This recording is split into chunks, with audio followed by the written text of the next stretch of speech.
तो पालेगी ने तो बिस्मिल्लाह बोल के पेल दूंगा। क्या योगी को बिस्मिल्लाह बोल के मतलब वही कि बिस्मिल्लाह बोलूंगा और कुर्बानी दे दूंगा। किसकी? योगी की। क्यों? क्योंकि पूछो उसे जाकर। तो दुश्मनों को हम नहीं देंगे रोटी बोटी, हम नहीं सांप को दूध पिलाएंगे। That's it, enough is enough. कुर्बानी दे दूंगा, ये शब्द बोलने वाला ये बांग्लादेशी आखिरकार दिल्ली से दबोच लिया गया। योगी को धमकी देना इस बांग्लादेशी को महंगा पड़ गया। एक मजहब वाले ला इलाहा पढ़ करके हिंदू पुरुषों को जिंदा जला रहे हैं, एक मजहब वाले ला इलाहा पढ़ करके हिंदुओं की भगवान की प्रतिमा को तोड़ रहे हैं, एक तरफ मजहब वाले ला इलाहा पढ़ करके मंदिरों को तोड़ रहे हैं, संतों और महंतों को मार रहे हैं, बेटियों को बेआबरू बेइज्जत कर रहे हैं। किसको खुश करने के लिए? बांग्लादेश का मैं कहती हूँ डाउनफॉल शुरू हो गया है। जिस दिन इंडिया ने बांग्लादेश का हाथ छोड़ा था उसी दिन ही बांग्लादेश का जवाल शुरू हो गया था।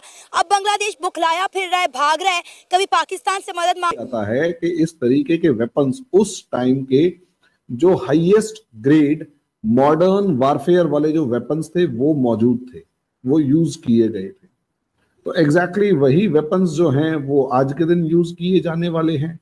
तो सवाल यही है, क्या इंडिया प्रिपेयर्ड है? तो आंसर है हाँ।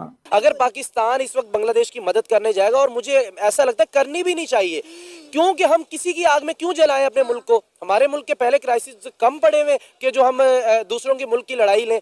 हमने पहले कुछ सीखा नहीं है। अगर हम बांग्लादेश की अभी हेल्प करते हैं तो हमें ये सोचना चाहिए, हमें जो गलतियां की हमें उससे सीखना चाहिए।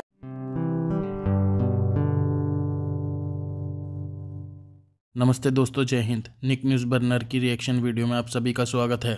दोस्तों, एक बांग्लादेशी मुसलमान इंटरव्यू के दौरान योगी सरकार को, योगी को गालियां दे रहा है और योगी को हलाल करने की बात कर रहा है कि योगी को वो जान से मार देगा। और दोस्तों, ये बात वो सोशल मीडिया पे कह रहा है। जब ये वीडियो बहुत ही ज़्यादा वायरल हुई तो इस वीडियो को देखकर नोएडा पुलिस ने इस आदमी की जानकारी हासिल करने की कोशिश की तो ये पता चला ये दिल्ली के शाहीन बाग में रहता है। और इस आरोपी को हिरासत में लेने के बाद जब इसकी जांच पड़ताल की गई, इसके बारे में जानकारी जुटाई गई तो पता चला कि ये बांग्लादेशी 40 वर्षीय बांग्लादेशी है और इसका नाम शेख अतुल उस्मान गनी है। और इसके साथ गैरकानूनी तरीके से इसका परिवार भी आया है जो पश्चिम बंगाल के मालदा ज़िले में बस गया है और ये दिल्ली के शाहीन बाग में बस गया है। और इससे बरामद एक मोबाइल हुआ है और कुछ हथियार हुए हैं और इसकी जाँच पड़ताल की जा रही है। अगर ये भारत में गलत गतिविधियों को अंजाम देने के लिए घुसा है गैरकानूनी तरीके से, तो ये इसको अब कोई दुनिया की ताकत नहीं बचा सकती, क्योंकि ये अब योगी सरकार के पंजे में फंस चुका है। तो दोस्तों, इसी टॉपिक पर चलते हैं आगे की वीडियो की तरफ। धन्यवाद। हर जगह होंगे और इस्लाम हर जगह छाया हुआ रहेगा। तो इसका क्या मतलब है कि हिंदुओं को खत्म करना है पश्चिम बंगाल से और हिंदू विचारधारा वालों को भी खत्म करना है। तो इसलिए हमें खोज करके बांग्लादेशी घुसपैठियों को निकालना पड़ेगा, क्योंकि क्या ही पता वो जमात इस्लामी के स्लीपर सेल हो। सबसे पहले तो मैं आपको ये बता दूं कि आप जब रोड पर जाती हैं रिएक्शंस लेने के लिए तो बहुत पतला दुबला सा कोई आदमी आता है मुसलमान और कहता है कि अगर भारत हमारे ऊपर वॉर करेगा तो हम ला इलाहा इल्लल्लाह मुहम्मद रसूलुल्लाह पढ़ करके सारे आर्मी को खत्म कर देंगे।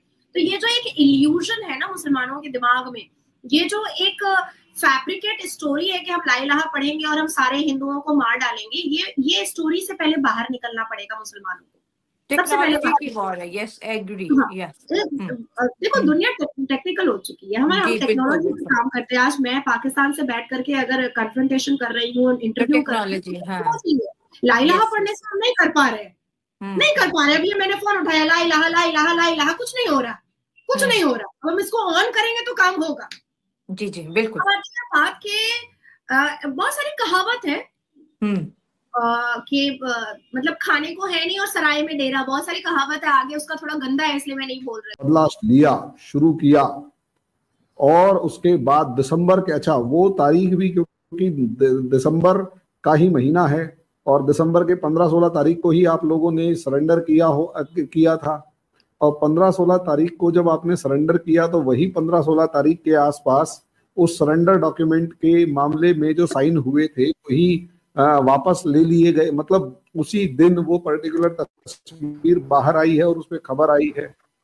अब ऐसे में पाकिस्तान को पार्टी तो बनती है और आरजू तो वही गाना गाती हुई घूमेगी आराम से, और वैसे भी सर्दी का मौसम है। और ये बात बिल्कुल दिखाई भी दे रही है अगर कनेक्ट करते हैं। और उसके बाद अगर घबराने वाली बात हो तो पाकिस्तान ये बड़ी बहुत जबरदस्त तरीके से सोच भी सकता है कि 5 अगस्त 2019 को जैसे हमने कश्मीर से आर्टिकल 370 को एब्रोगेट किया था और पाकिस्तान को एक पटखनी दी थी, तो 5 अगस्त 2024 को पाकिस्तान ने वैसी ही एक पटखनी हमें दी जब शेख हसीना को वहां से बांग्लादेश से भगा दिया गया और पूरे के पूरे बांग्लादेश के ऊपर आज के दिन तो माना जाएगा कि पाकिस्तान का इन्फ्लुएंस कंपैरेटिवली ज्यादा है। तो ऐसे में इंडिया का घबराना बनता है आपकी नजर में।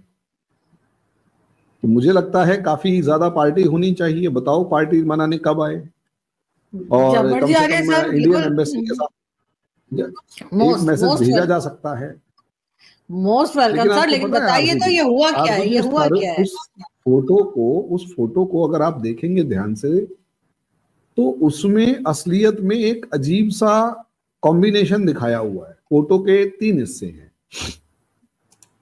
एक जो हिंदू माइथोलॉजी, जिसे सो कॉल्ड माइथोलॉजी कहते हैं, बल्कि वो थियोलॉजी है, जिसमें भगवान कृष्ण, ये नहीं, दूसरी फोटो निकालिए, उसमें देखते हैं।